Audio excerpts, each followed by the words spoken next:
Hey everyone, so today I have a lot of just cleanup and moving around to do. We're having 8 yards of bark delivered this afternoon, so I have to do a few things like check the drip line, get a couple other perennials moved that I wanted to move. I could do it after the bark has been delivered and spread, but it's just easier to do it right now and I don't have that much more to do. Other than that, I just want to get some cleanup done on some raking, and then I need to put down slug bait because the hostas have arrived. So let me show you that.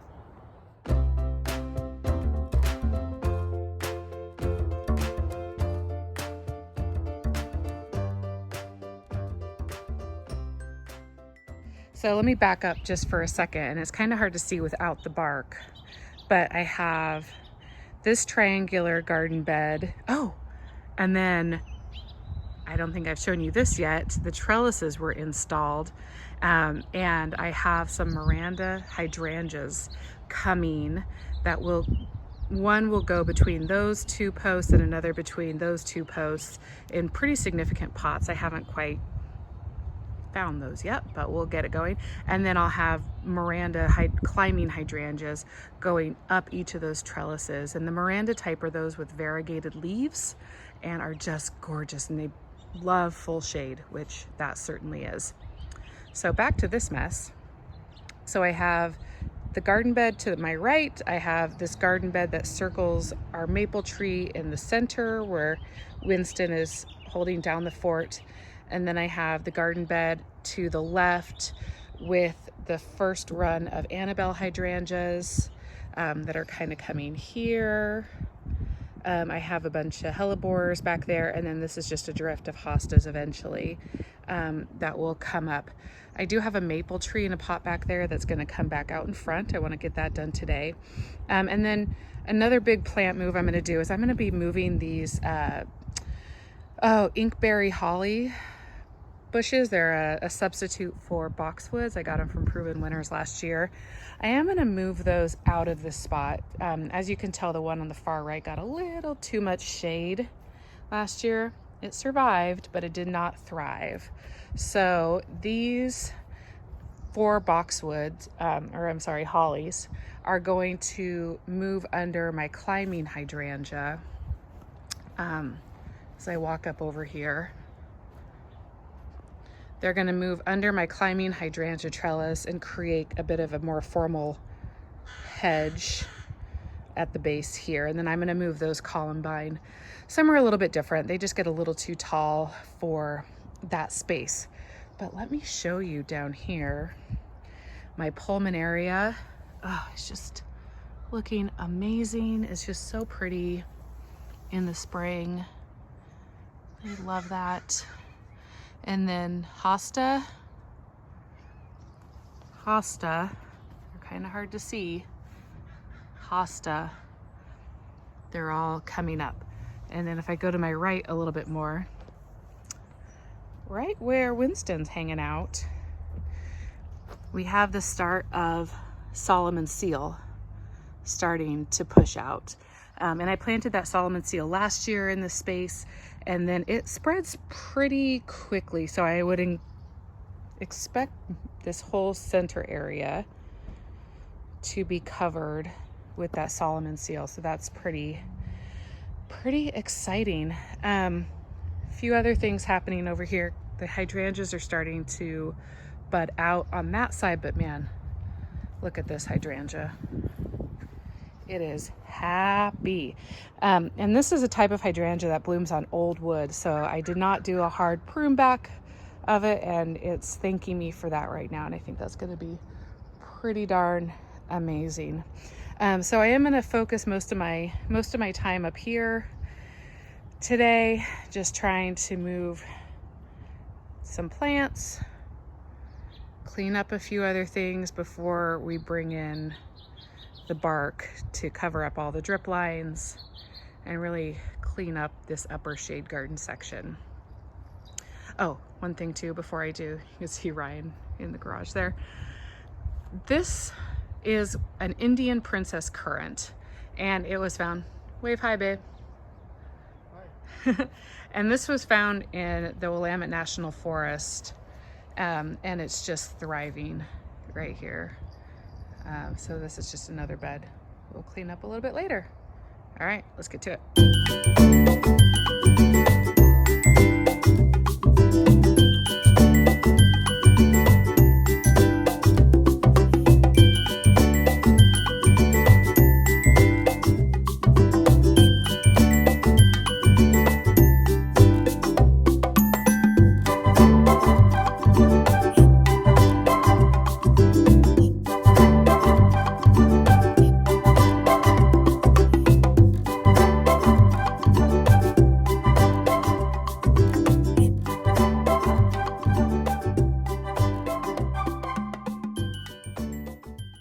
Okay, so I got those holly replanted under the ivy. I think I might put the columbine just kind of where I dumped it right there, because I don't think there's anything else that's there. The other option here, that could bring some good height to that spot. I don't know. I'll have to think about it a little bit more. But backing up from the climbing hydrangea where I just planted those box holly, let's talk about what I'm going to do over here. So I pulled them out of this section because, like I said, they just didn't get enough sun for what they needed, even though they're listed as part shade. I think it was just too much shade. What I'm going to do in this edge, because this is sort of a seating area I'm trying to design, and eventually it will be brick, but along this ridge, it's kind of hard to tell that it's a ridge, but we've built that other section up a bit. I'm going to do 2 layers of begonias. So I'm going to do, I think what I have coming is kind of a white ivory and then a bright red along the top. So it's going to be a nice border of begonias, which do amazing in sun or shade. So it'll be great in the spring and early summer when the maples haven't quite filled out, and then it'll be fine the rest of the summer. In the heat, it'll get a little bit more shade. And then to the right, you'll see the hydrangea that I planted there. It was in a pot in that spot before. I pulled out a Regencia, I can never remember, here that just did not do well last year. It's a really old plant. I might put that somewhere else, maybe in a pot, and just see what happens. But moving over to this garden bed, I thought we'd play a little of what's growing up out of the ground right now, because this garden bed has so much variety. So here you have your typical hosta that's coming out. This is sweet woodruff. I planted a bunch last year on purpose. A lot of people told me I was crazy. Planted over there, it spreads like wildfire, but it does a really nice ground covering to suppress weeds, and puts out a really pretty white flower. There's St. Francis back there staring at the tree. I need to get him placed.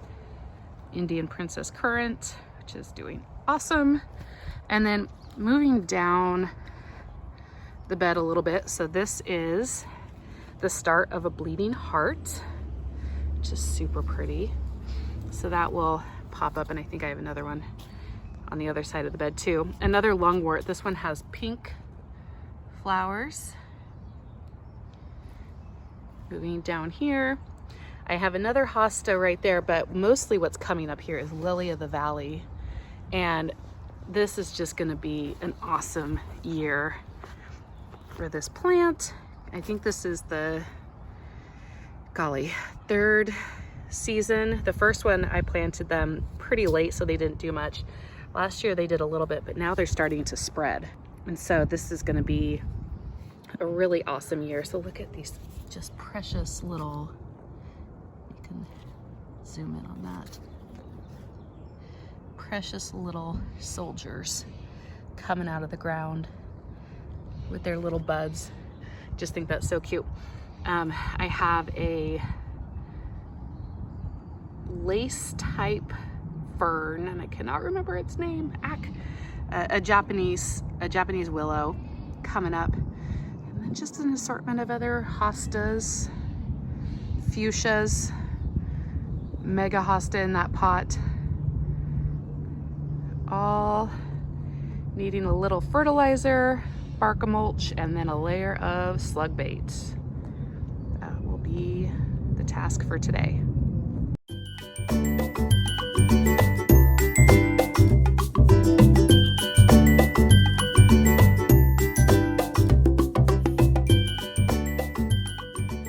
All right, so it's here.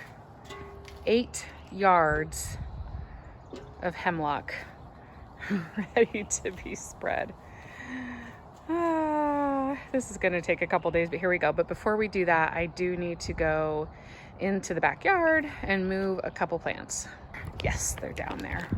Ryan went and got some more pavers to match so I can get rid of the rectangular pavers and have all circular pavers down here at the bottom. So I want to get those set also before we bark it. One quick note. See this daylily right here? I'm going to pull that up and move it over here, just almost where that stack of pavers is, but just a little to the left. You can see all my messy hose business, and I'll show you the vegetable garden in a sec.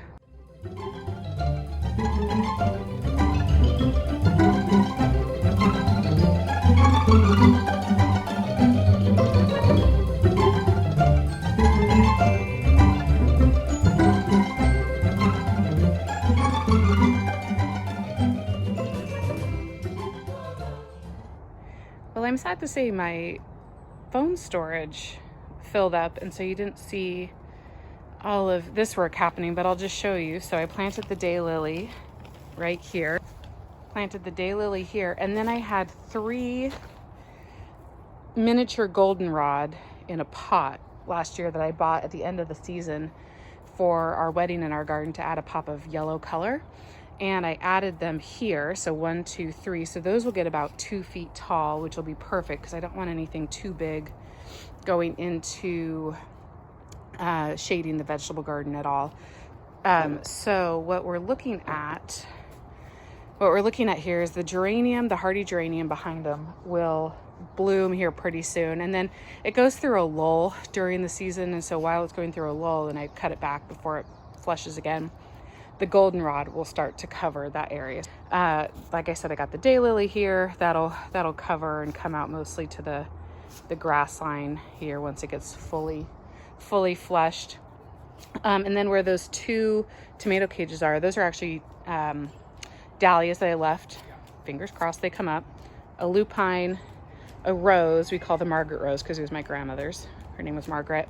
And then I'm going to put a big drift of probably play in the blue salvia right in the middle here to come up because that is just such a showstopper in the summer, and I just love the dynamic color it gives, and then it'll block the cruddy look of the bottom of the dahlias right there and there.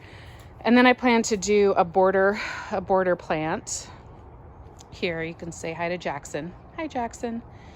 A border plant coming off this direction, stopping about the daylily, and then the same border plant coming off of this direction, stopping at this pot that has canna lilies in it. So that is the plan for this section. All right, beyond this new garden bed, let me show you what we're doing in the vegetable scene this year. Doesn't look that great yet, but bear with me. So you see those trellises that are going up. So right now I'm going to be growing peas up them, and then later I'll grow cucumbers up that area. I wanted to give this corner more height, as well as provide more sunshine to the vegetables, because when they were down on the ground, it was just too much shade all day long. So now that they're lifted up with these awesome boxes, they are getting that minimum 6 hours, probably more, 8 hours of sun a day, which is so awesome. So in here so far I have sugar peas, some romaine, just some variety lettuce and then over here I have more, I think these are these are the sugar and snap peas that are going to go up this trellis initially, but then I'm also just planting some spinach because I eat a ton of spinach and get that going. as well as I have my garden pie. My husband laughs at this, but I think it's kind of funny, kind of fun. So I right now I have some spinach and some arugula growing in here, but what I'm going to do is do succession planting of spinach seeds and then probably some lettuce seeds around here. So I'm always 1 week ahead, and that will just make sure I have plenty of spinach because, like I said, I eat a lot of it. In the main bed right now, all I have is onions. I am going to be growing tomatoes up these cages, and then I have a whole bunch of other things to plant in there. I'm going to get some cabbage going and some broccoli, and I'm blanking on what else I have in there, but there's a lot. And then behind my vegetable planter, I have some foxglove coming up. I have a lot of weeds that I need to get out, but I also have hollyhock. So when everything is in full bloom, it'll have the height of those flowers. And then, so just a tour around this mess right here. I'll show you an after we get the bark going. But lots happening. And oh, let me take you over and show you the lilac. The lilac is, don't look at this. This is all going away. But look at this lilac. It is just going bananas. It is about to explode, and it's going to be so pretty. So pretty. This branch here always gets weighted down, comes down over, but I don't mind because it smells delicious. All right, guys. I think if it doesn't start raining here, which it seems like it's going to, I think we're gonna get the mulching going. I've tested all the drip line. I am gonna do a quick round of some fertilizer, but I think this all just will look so much more put together with the mulch. We'll see you then. All right, one more thing that I wanna do before all the bark comes down is put some tomato cages around some flowers that get really tall and tend to topple over. This might seem a little weird, but it really pays off at the end of the season when all your Shasta daisies or your Rebecca or your asters are not falling over. So I'm gonna go ahead and get those put in, and so then when the bark comes down, we don't have to worry about it. I don't have to go searching for where the plants are. All right, mission accomplished. I got my cages up around my Shasta daisies there. It's kind of hard to see, but my Rebecca there. And my asters back here. Those are the 3 biggest offenders I have for toppling over. So these are ready for bark. And look, there's the bark and the hubby. All right, here we go. All right, I'd say we did a very good job on this 8 yards of bark. There's only about 2 left, we think. I think we're gonna do that tomorrow. Let me show you what we got done. We got the whole lower section fully mulched in. It's just amazing what it looks like. Oh, I see a little bare spot. What it looks like when it is all cleanly mulched. Just gives me such a better idea of where my perennials are, where I can plan for some annuals, where I maybe need to do a little more hardscaping or add some perennials. It just feels so much better. I'm gonna work on cleaning this corner up probably tomorrow and sweeping off some of the new pathway. But just overall, holy moly. So much better, even in this section.